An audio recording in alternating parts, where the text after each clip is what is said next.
Oh, there, almost. Whew. All right, guys, back at it, or maybe first at it, depending on how you watch these quick instructional videos. So what we've got now, today, in this moment, is the balancing of two of my favorite gimbals, but also just two really great gimbals. The Ronin RSC2 and RSC OG, aka #1, aka the first. So we're gonna start with the first one. Probably a little fast forward through this part.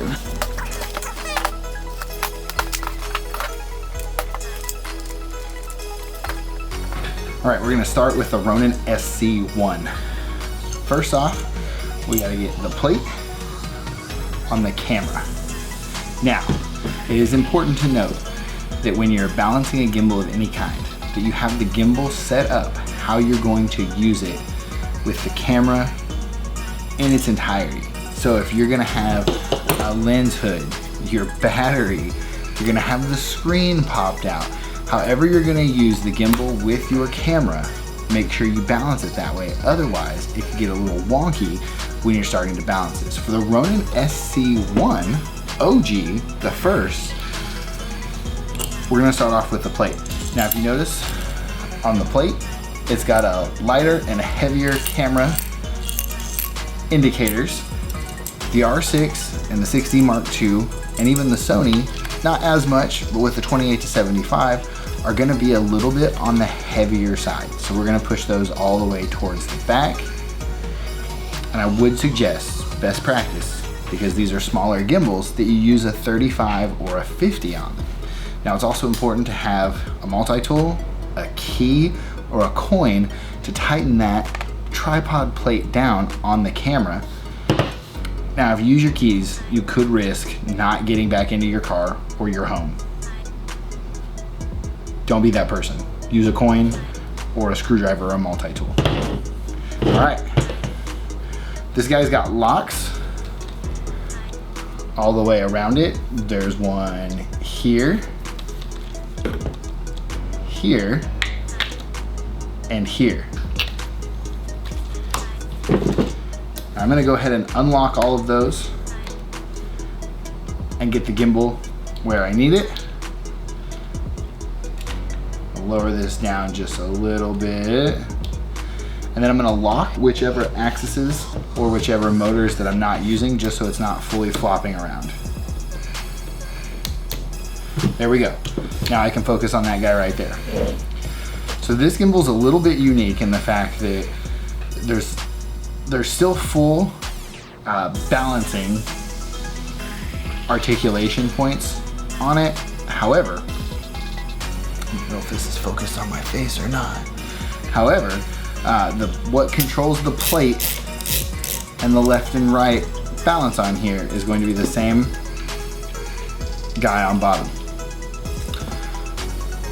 So we're gonna start all of the gimbals that you balance. You're gonna start with the tripod plate and then work your way to the grip, meaning the tripod plate is gonna balance forwards and backwards.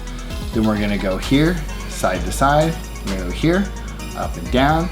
We're gonna go here, which is gonna control the base motor. It's a little bit tricky one. I got two different ways to get to it. So let's get into this. You're gonna get the camera on here. We wanna get it roughed out. So we wanna get it close to home in here. So first we're gonna start front to back.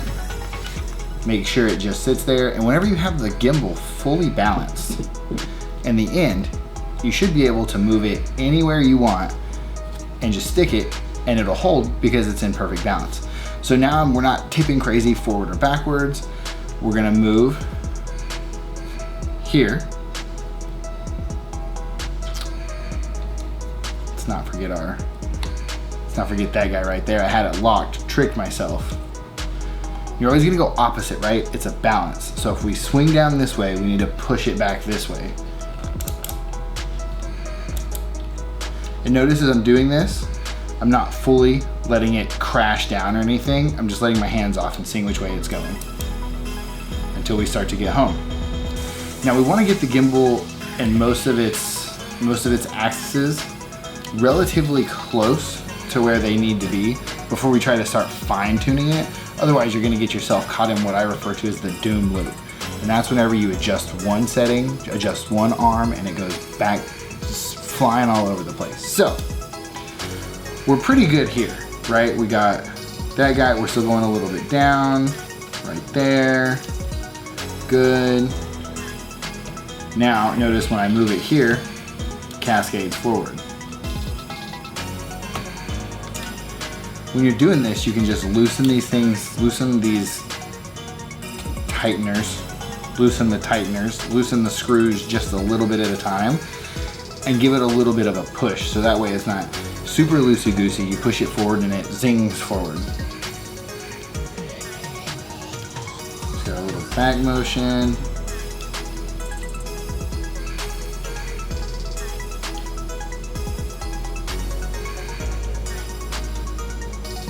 So we're falling backwards, so we push it forward just a little bit.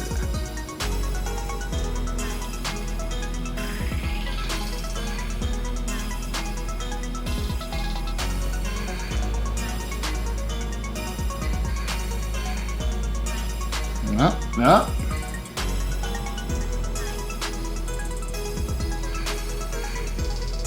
So it's really close. There's not a ton of movement. I can kind of angle it in a direction and it goes there. So it's a little back. Now this is when we're pretty close. Gotten everything pretty close. Now we can start fine tuning it. Now these little fine tune increments, I'm talking maybe a 0.5 of a millimeter. Oh, and that was like an inch.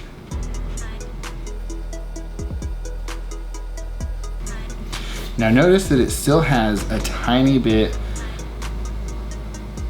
of downfall on this arm. It's going down just a little bit.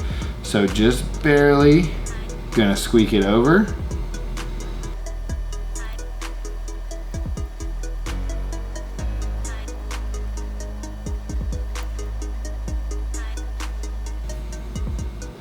Okay, last thing to knock out here is gonna be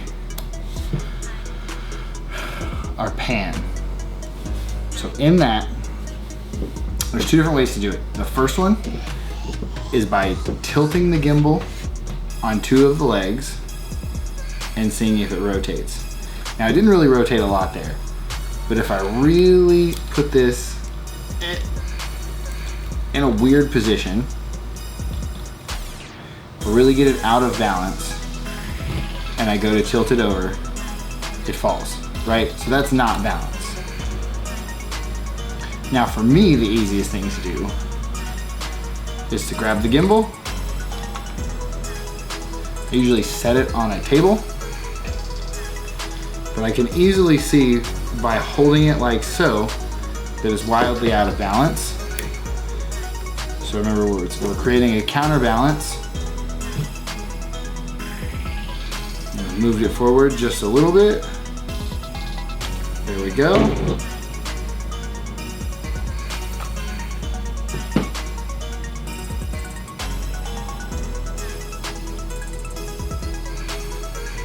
I did a rookie thing. I didn't tighten down my tripod plate. You gotta be careful. You gotta tighten that tripod plate down. Now, once we've got it balanced, want to turn it on. Now we're on. So from here, you're gonna go into your Ronin app.